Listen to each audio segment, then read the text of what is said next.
there's a war against Americans, and that war is being fought by elements of the so-called U.S. government.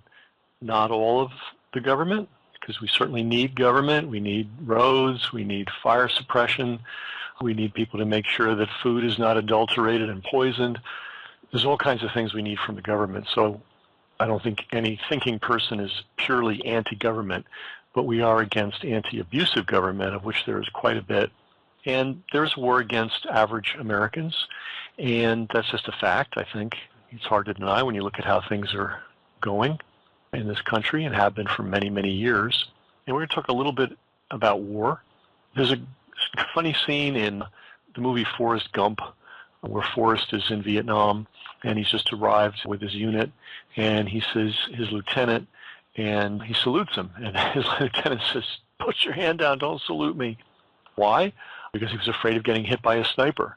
One of the principles of war, and it's funny, it's obscured greatly, and I'll tell you why it's obscured greatly in the popular mind, is to kill the leader.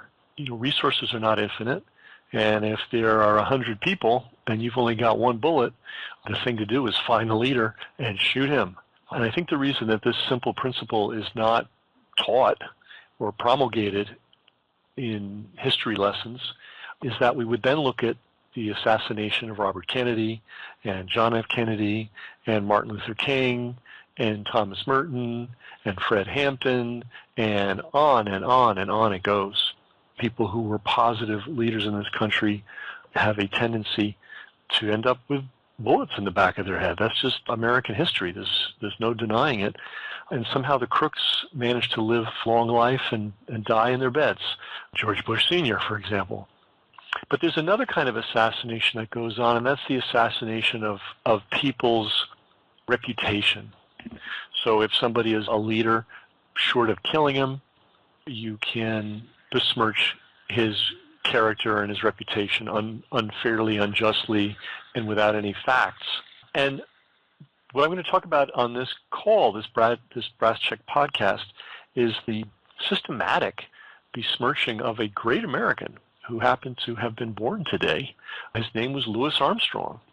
And we'll talk about him and how important he was and is to the American story, the American character. And we're going to talk about odd, strange, unexplained efforts to bring him down several notches. And if you think in terms of context, if you think in terms of the context of shooting the leader or bringing the leader down, suddenly what's been done with Louis Armstrong's biography in the last several years after he died and was in no position to defend himself will make a lot of sense. So here's the show. It's the 4th of July, and you're listening to the occasional, very occasional, Brass Check podcast. And today on the 4th of July, we're going to talk about one of the most important Americans in our entire history, one of the most esteemed, one of the most dignified, one of the most contributing to America and what America means, and that would be Louis Armstrong. Louis Armstrong was many things. First and foremost, he was one of the key central innovators in the art called jazz, which is literally as American as apple pie, and is one of the most positive things the country's ever produced. It's beloved around the world, whether you're in Japan or in Turkey or in Nigeria or in Chile or in the Netherlands. Wherever you are in the world, there are people that love and revere and practice and study jazz and create a lot of fun and uplifting times for all the people around them. And Louis Armstrong was one of the key stylists. If you had to boil it down to 3 guys, he would be one of those, and he would be the first. So he's a very important person culturally and artistically. Taking it further, he was also an ambassador of goodwill for the American people. A lot of the goodwill that we have, whatever we have left, was generated by people like Louis Armstrong, who traveled the world and showed the positive side of America, the non-elite side. He was also a courageous man. In the late 1950s, he personally and publicly and on film stood up to Dwight D. Eisenhower and basically called him out on the mistreatment of black children in Alabama. Now, if you wind the clock back and imagine anybody of any race doing that in that particular era, you were really putting your head on the chopping block. For an Afro-American to do that, magnify that 1,000 times. For a guy who made his living based on public opinion, magnify it 1,000,000 times. But when he was asked later, did you really mean what you said? He said, I did. I meant every word of it. So not only was he a great artist, a great example of the highest values of American society and culture, he was also a man of great courage. So why are we talking about him today? Well, something odd happened after Louis Armstrong passed away. Stories started to emerge, one after another, that sort of tarnish his reputation. And it's interesting to note that these stories came out after he died, not while he was alive to protect himself, and that the stories have no basis in reality or in fact or an evidentiary fact, and yet these have become dominant stories in the biography of Louis Armstrong. Every one of them is negative, and it's just very, very odd to me. And I don't know who's behind it or why whoever is involved in engineering this did it, but I can make a guess. And to give you a clue, it's pretty well known, I assume, that people at the very top, the elites of the world, the powers that be, are racist to the core. I mean, it's in their DNA, it's in their blood. Those are the true racists of America. And if you look back at some of these families, they made their money in the 19th century. They made their capital in the 19th century. And they made their money in two ways: running opium to China and moving slaves to the Western Hemisphere. So all these Cabots and Lodge and all these distinguished people that go way back, that's how they built their capital. They then took that money and invested it in industrial things and became even wealthier. But the core of their capital came from criminal operations that victimized non-white people. And I assume these people adopted an attitude towards people other than themselves that was pretty brutal. And let's give just a little crystallization essence of this attitude. There's an organization at Yale University called Skull and Bones, which is not part of Yale, as Yale always goes out of its way to tell you. It's actually a private organization that somehow has a building on the campus. But it's a private organization, privately endowed, privately managed, privately funded, has its own rules. And one of the things the members of this undergraduate club did was raid the burial ground of Geronimo, the great Apache leader. And they took his skull and his femur bones and some other things belonging to him and brought them back to, quote, the temple, their little clubhouse in New Haven, where they, to this day, continue to play with them. That may seem like not a big deal, but let's change the context a little bit. Imagine someone out of the ghetto came into your neighborhood and went to the cemetery, and imagine there's somebody in your local cemetery who was really esteemed, a good guy, a courageous guy, a leader, an exemplary human being. And those guys dug up the grave, took the bones back to their little clubhouse, and started playing around with those bones. It's different, isn't it? But that's exactly, there is no difference. I mean, that's exactly the same dynamic that's going on. Now, to take this a little further, this isn't a clubhouse for kids. This isn't like a frat house. Okay, this is a very well-endowed, well-organized organization. And the boys that become members know damn well that they're on a short leash, and they better, toe the line to what the older members, the graduated members, have to say. They can't just run wild and do whatever they want. Believe me, they know that. That's part of the deal.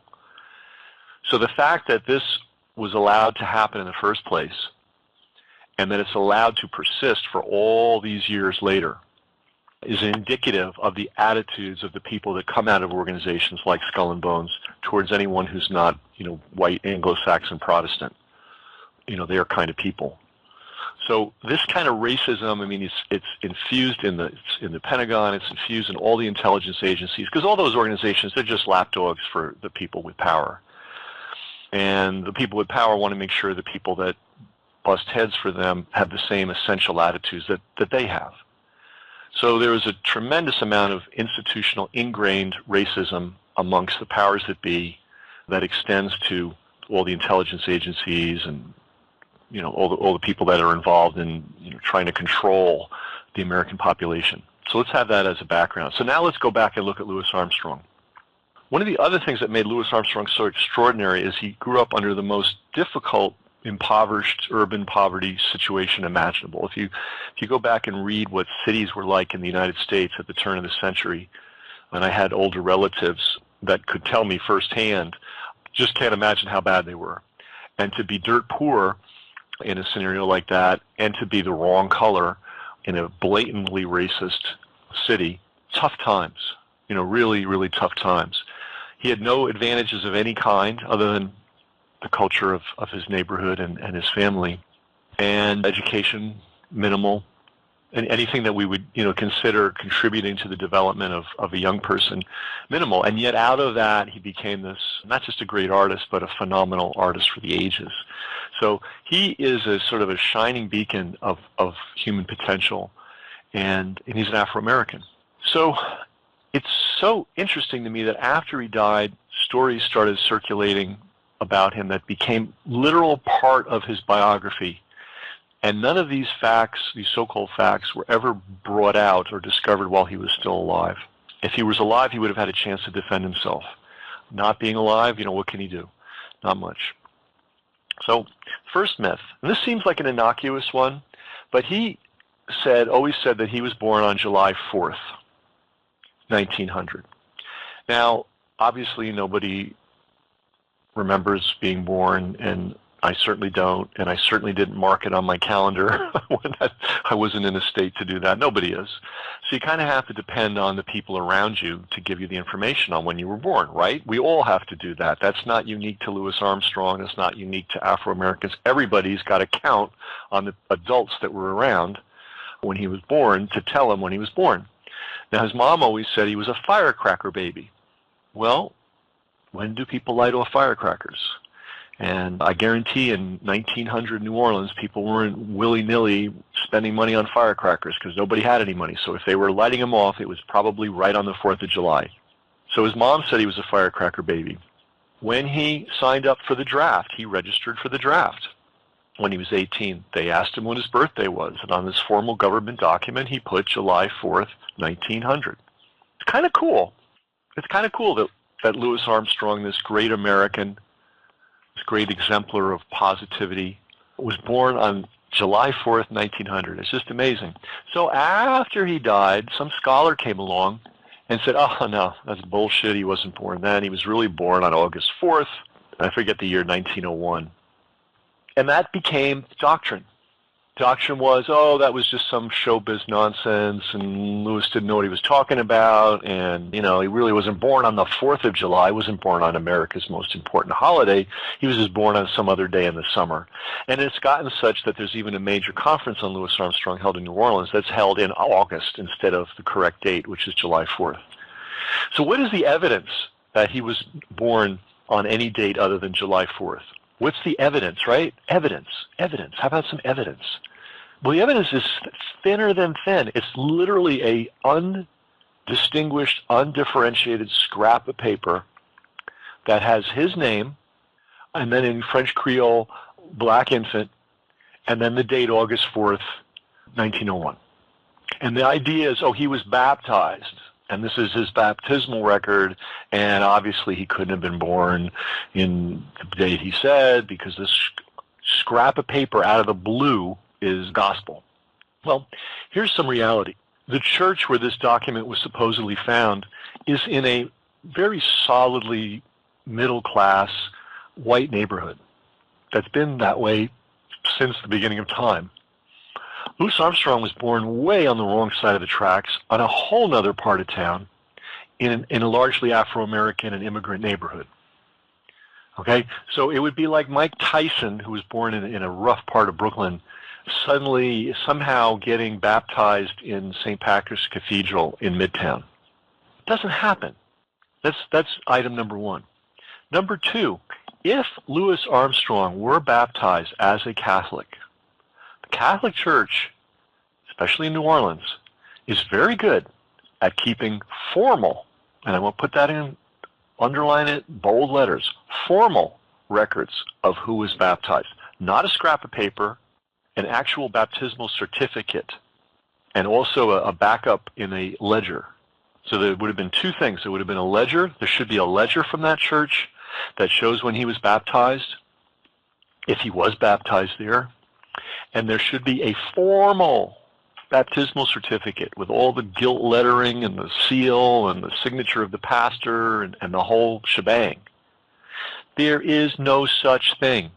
No one has ever seen it. And yet this claim that, oh, the Armstrongs are full of it, he wasn't born on July 4th, he was really born on August 4th, circulates around. Now, that may seem like a small thing, and maybe it is. Maybe it is. But it is a diminution of his story. And it also, puts a bit of a shadow on his integrity or his reliability. Second story that also started circulating after he died is that his mother was a prostitute. And this you'll find in every single, Wikipedia, wherever you go, where anybody writes about Louis Armstrong. There's a documentary, very expensively made documentary about him. They mention that too. Everybody just throws this around. There is no documentary evidence of any kind anywhere that backs up and verifies this pretty slanderous claim. Now, how would you feel if somebody decided to write a news story tomorrow that your mother was a prostitute, had been a prostitute? I mean, I don't think I'd like it. I don't have anything against people that make their living that way, but I mean, it's not something that, you want to be associated with, especially if it's not true. So where does this evidence come from? Well, she was listed as a tenant in a boarding house in a rough part of town. Well, people didn't have houses. Black people especially didn't have houses in New Orleans. They didn't have apartments. That was not a common arrangement for anybody except in the very biggest cities. And for the average person, yeah, you probably lived in a boarding house, a tiny little room, a communal kitchen, and you probably lived with all kinds of different people. There were formal, there was no wild and woolly prostitution scene in New Orleans. It was formal, it was organized, and it was legal. And the brothels were registered. The workers were registered. It wasn't like this hidden thing going on. It was, the first thing you did apparently in the old days when you arrived in New Orleans was go and buy the guidebook. And it would tell you about the sporting houses and who ran them and who was hot and who was not, and what you could expect to pay, what the interiors were like, what the experience was like inside, all those things. So this is not some, chaotic underground industry. It was above board, and, there wasn't much to be left to the imagination. So to extrapolate that an impoverished young woman lived in a boarding house, to take that piece of information, which means nothing because that's how people lived, unless you had a family. If you were on your own, you went to the cheapest housing available. In those days, it was a boarding house. So that's the evidence that these scholars, these post-Armstrong death scholars, use to claim over and over and over again in every conceivable outlet, son of a prostitute. Really? I mean, what shoddy scholarship? But notice it's not shoddy scholarship that puts him in a good light. They're him and his family in a good light. It puts them in a negative light. Again, and he was not around to defend himself. Or nobody's really around to ask because, if Louis Armstrong was born in 1900, his mom was born in 1880. There aren't many people from 1880 looking around that can tell you what was what back then. I guess there are none. Final story that emerged after Louis Armstrong's death is that he abandoned New Orleans, abandoned his people, his community in New Orleans, and except for a few high-profile occasions, never came back. Now, it's not like the world's worst thing in the world, but it's kind of put him in a negative light. What kind of a leader is he really? What kind of an icon is he if he doesn't even support his own people? Well, there is a ledger. There used to be two music unions in New Orleans. One of them was called the Negro Musicians Union. Now they've since combined, and now it's a single music union. But if you were black, you were in the Negro Union. If you were white, you were in the white union. That ledger exists, and what that is if you're a member of the union, which Louis Armstrong was, his whole life. He was a member of other unions, but he lifelong member of the New Orleans Musicians Union. That meant when you came to town and performed somewhere, you had to perform to union scale wages. It's a protection, labor protection for the musicians.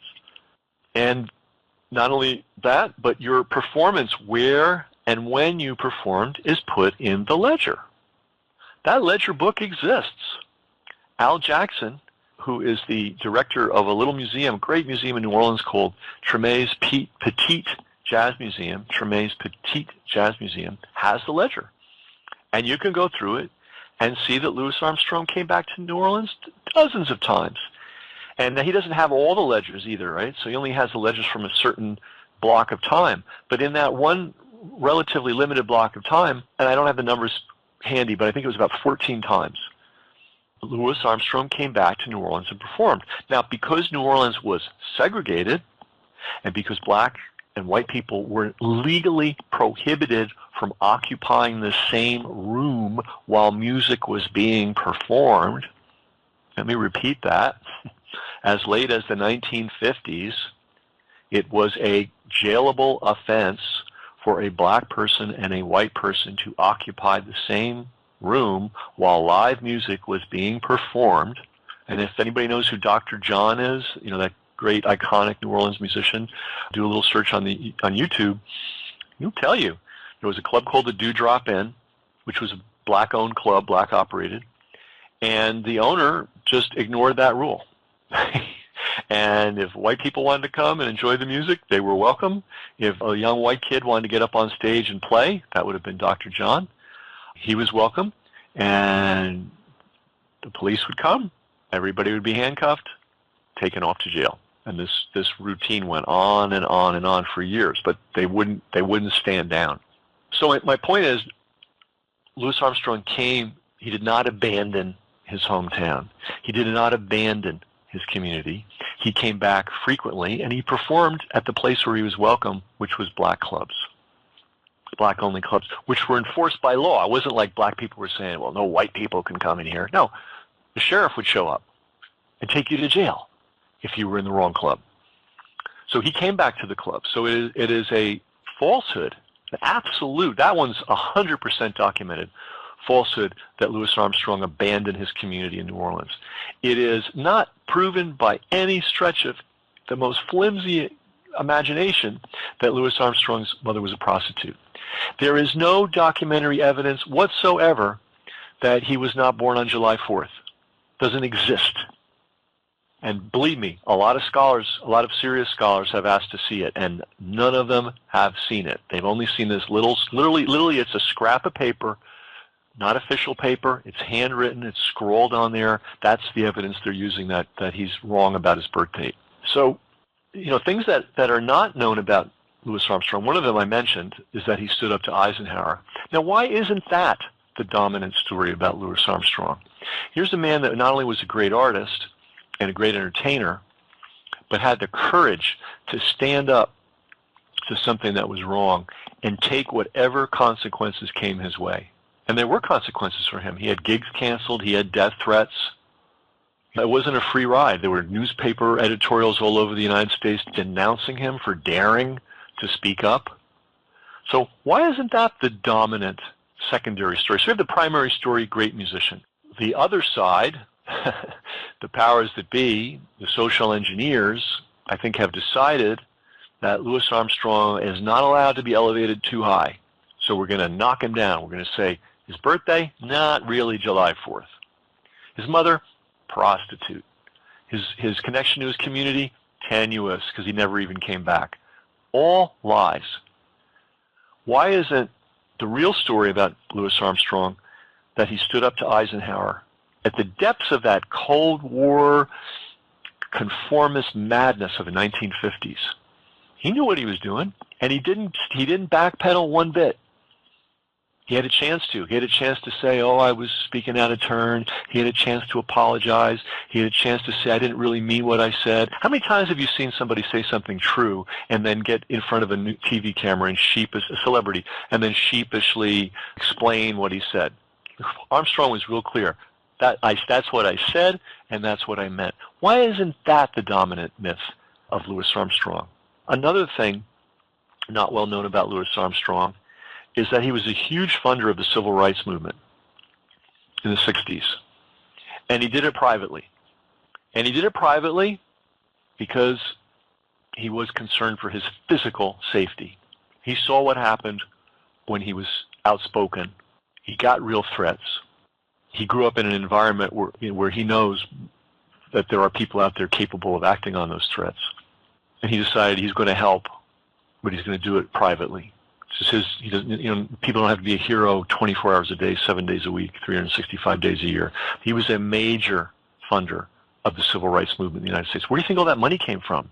Some of it came from, people of goodwill of all races and backgrounds, but some big checks came from people like Louis Armstrong. Why isn't that the dominant post-death story for Louis Armstrong? That he was a civil rights leader. Maybe not necessarily a leader, but a supporter of the civil rights movement. And then finally, Louis Armstrong made a lot of money. And he played all the time. He got paid very well. He could have lived anywhere. He could have lived in Malibu if they would have had him. There's all kinds of neighborhoods where he could have lived and lived large. He chose to live in a sort of plain vanilla working class neighborhood in Queens, New York. And I've been to his house. It's a solid house. It's a nice house. It's brick. It's well put together. It's not a mansion. His wife did some kind of wild things on the interior, but it's not a mansion. And he was well known to hang out in the neighborhood. By the way, this was a mixed neighborhood. This was not black only or white only neighborhood. It was a neighborhood of working people and from all backgrounds. And he was known to hang out, play with the kids, give them trumpet lessons. There's even photographs of him doing it. This was a great down-to-earth man. So why isn't that one of the stories that is pushed to this top when trying to explain who this was? So, if we go back full circle and we look at this Geronimo skull story, it's just a fact of life that the powers that be are racist to the bone.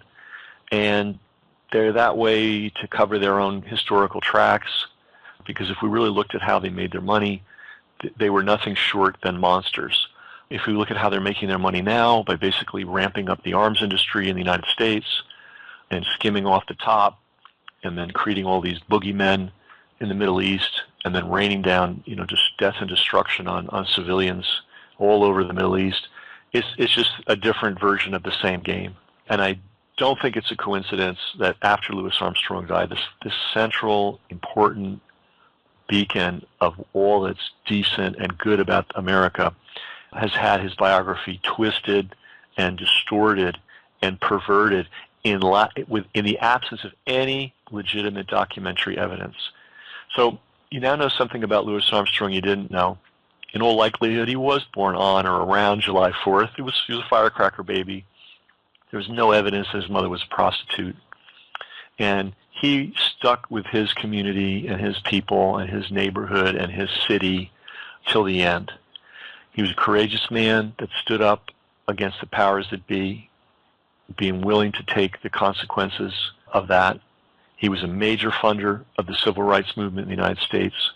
And he was a decent, down-home, normal human being who did his best to uplift other people and treat everybody kindly and decently. He was not a wimp, and he was not a pushover.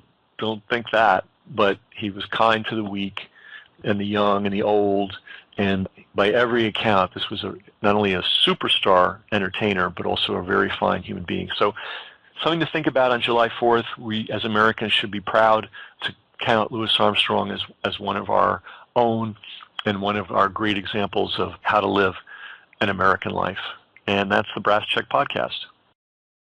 Now a story about one of America's most prestigious universities, a well-known family, and a legendary American Indian leader. It's a story about secrets and bones and maybe about grave robbery. It's an 85-year-old riddle, and the solution may be hidden in the windowless headquarters of a mysterious society. The secretive Skull and Bones Society was founded at Yale University in 1832, and its members have included the elite of the elite. President Bush is a third-generation bonesman. He follows his father, former President Bush, and his grandfather, former Senator Prescott Bush. That's where the story really gets interesting. Many years ago, it's said Prescott Bush and other bonesmen dug up the grave of the legendary Apache leader Geronimo in Fort Sill, Oklahoma. Historian Mark Wortman is the author of a new book about Yale men who served in the Air Corps during World War I. While he was doing his research, he uncovered a 1918 letter from a bonesman that suggests the Geronimo story is more than just legend. I found it and said, this is amazing. This is quite stunning to see this. It was laid out so clearly in straightforward language, saying we've got Geronimo's skull, femurs, and horse tack, and we've brought it back to the tomb, as they call it, in New Haven. Located on the Yale campus, the tomb is the windowless sanctum of Skull and Bones. Although the rituals conducted inside are shrouded in secrecy, it's said that to this very day, new members must kiss a skull during initiation rites. Are they kissing the skull of Geronimo? I think that at the time that they took it, they certainly believed that they had his skull, his femurs. Whether that's true or not, nobody at this point can know for sure until they bring it back out and let it be tested. Geronimo's great-grandson, Harlan Geronimo, wants answers. I'm willing to volunteer and have my DNA taken and the DNA from the skull and do a genetic makeup. Geronimo says he's hurt by the possibility his famous ancestors' bones were stolen and could possibly be a part of student rituals. So now the great-grandson of Geronimo is asking for help from the grandson of Prescott Bush. I like to see, President Bush get involved in this issue and help return, the remains that was taken and also the artifacts that was taken back to the family, and have a proper burial, and restore the dignity back to my great-grandfather. For now, the mystery continues. Does the club Skull and Bones have the remains of Geronimo? And if so, will it return them? If they do have his skull, if they are using it in these kinds of rituals, they need to stop. And they need to understand that they're harming the legacy of Skull and Bones. Correct. According to Apache tradition, when you desecrated a grave of this nature, you upset the spirits. And sooner or later, the spirits will come after you. And ultimately, it's going to lead in death. That's what, I was told in our tradition. Well, we were unable to get any comment on the story from the Skull and Bones Society, but we did get a comment from Yale. Here it is. Skull and Bones is an independent organization that is responsible for its own activities, finances, etc. Like a number of other organizations, Skull and Bones was founded by Yale students, but it's not a part of Yale. They have their own building and they have their own rules. The statement goes on to say, quote, if something illegal were going on, that would be the responsibility of the New Haven police, but we have no reason to think anything illegal is going on, unquote.